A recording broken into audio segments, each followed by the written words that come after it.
మన రక్షకుడైన యేసుక్రీస్తు నామంలో అందరికీ వందనాలండి. ఈరోజు దేవుని మాటలు కొలస్సీయులకు రాసిన పత్రిక 1వ అధ్యాయము 13వ వచనం. ఆయన మనలను అంధకార సంబంధమైన అధికారంలో నుండి విడుదల చేసి తాను ప్రేమించిన తన కుమారుని యొక్క రాజ్య నివాసులనుగా చేసెను. ప్రేమైన దేవుని బిడ్డలారా, ఎక్కడో విగ్రహాలతో జీవిస్తున్న మన జీవితాన్ని, ఎక్కడో లోకంలో జీవిస్తున్న మన జీవితాలను, ఎక్కడో నామకార్థ భక్తిలో కొనసాగుతున్న మన జీవితాలను, ఎక్కడో పాపంలో దొర్లుతున్న మన జీవితాలను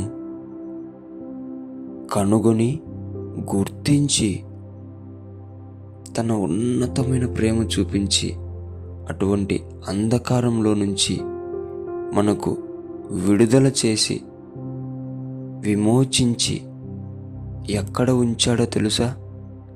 ఏ రాజ్యంలో ఉంచాడో తెలుసా? దేవాది దేవుడు ప్రేమించే యేసుక్రీస్తు యొక్క పరలోక రాజ్యంలో మనకు కూడా నివాసం కల్పించాడు.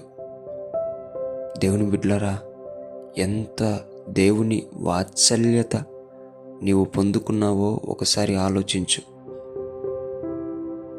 ఎంత దేవుని కృపలో నీవు దాచబడ్డావో ఒకసారి ఆలోచించు. ఈ ప్రాణం ఉన్నప్పుడే, ఈ దేహం ఉన్నప్పుడే దేవునికి కృతజ్ఞతాస్తుతులు చెల్లించి, అయ్యా, అంధకారంలో బ్రతకాల్సిన మా జీవితాలను విమోచించి విడుదల చేసి నీ కుమారుని పక్కన, నీ కుమారుడు నివసించే రాజ్యంలో మాకు చోటు కల్పించినందుకు నీకు వందనాలయ్యా, నీకు కృతజ్ఞతలయ్యా అని చెప్పి దేవునికి దగ్గరవ్వాలని, ఆయన ఇచ్చిన రాజ్య నివాసాన్ని పోగొట్టుకోకుండా కాపాడుకోవాలని దేవుని పేట మీ అందరికీ మనవి చేసుకుంటున్నాను. దేవుడి మాటలను దీవించునుగాక. ప్రార్థించుకుందాం. యేసయ్యా, మీకు వందనాలయ్యా. ఎక్కడో బ్రతకాల్సిన మా జీవితాలను మాకు విమోచన ఇచ్చి, మాకు విడుదల ఇచ్చి, నీ ఏకైక కుమారుడు నివసించే ఉన్నత రాజ్యంలో మాకు నివాసం కల్పించినందుకు నీకు కృతజ్ఞతాస్తుతులయ్యా.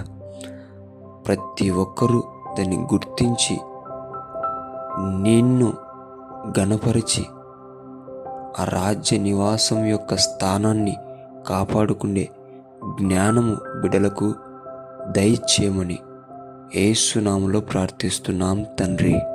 ఆమేన్.